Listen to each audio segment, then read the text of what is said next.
तदंतर वे सब लोग वाली की राजधानी किष्किंधापुरी में गए। वहां पहुंचकर राम एक गहन वन में ठहर गए और सुग्रीव से कहा, तुम वाली को युद्ध के लिए ललकारो और निर्भय होकर युद्ध करो। राम के वचनों से उत्साहित होकर सुग्रीव ने वाली को युद्ध करने के लिए ललकारा। सुग्रीव के इस सिंहनाद को सुनकर वाली को अत्यंत क्रोध आया। क्रोधित वाली आंधी के वेग से बाहर आया और सुग्रीव पर टूट पड़ा। वाली और सुग्रीव में भयंकर युद्ध छिड़ गया। उन्मत्त हुए दोनों भाई एक दूसरे पर घूंसों और लातों से प्रहार करने लगे। श्री रामचंद्र जी ने वाली को मारने के लिए अपना धनुष संभाला, परंतु दोनों का आकार एवं आकृति एक समान होने के कारण वे सुग्रीव और वाली में भेद न कर सके। इसलिए उन्होंने बाण छोड़ना स्थगित कर दिया।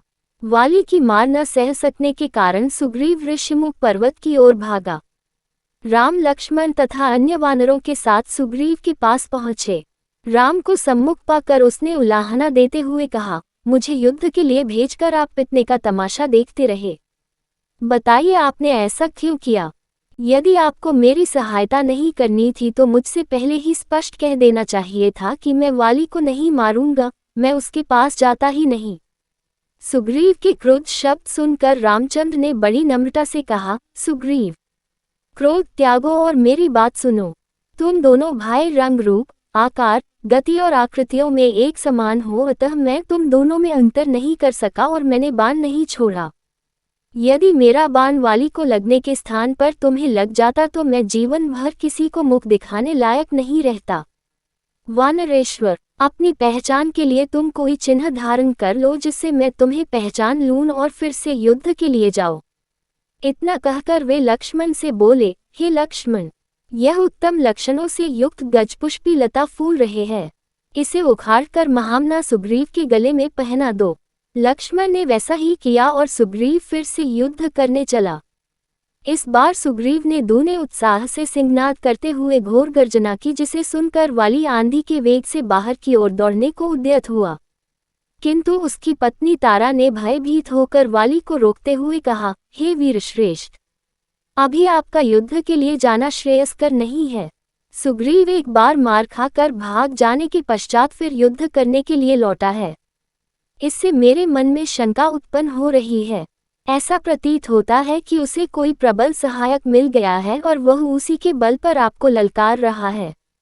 मुझे कुमार अंगद से सूचना मिल चुकी है कि अयोध्या के अजेय राजकुमारों राम और लक्ष्मण के साथ उसकी मैत्री हो गई है। संभव है वे ही उसकी सहायता कर रहे हों।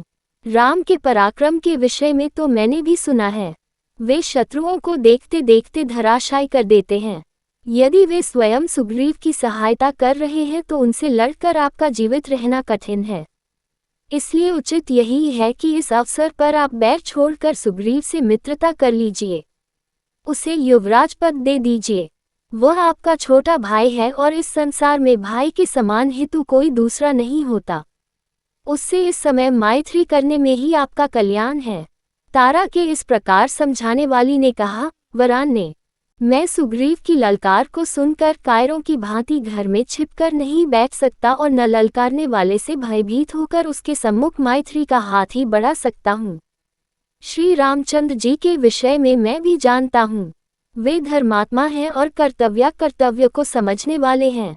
वे पाप कर्म नहीं कर सकते। तुमने मेरे प्रति अपने स्नेह एवं भक्ति का प्रदर्शन कर दिया, अब मुझे मत रोको। मैं सुग्रीव का सामना अवश्य करूंगा और उसके घमंड को चूर चूर कर डालूंगा।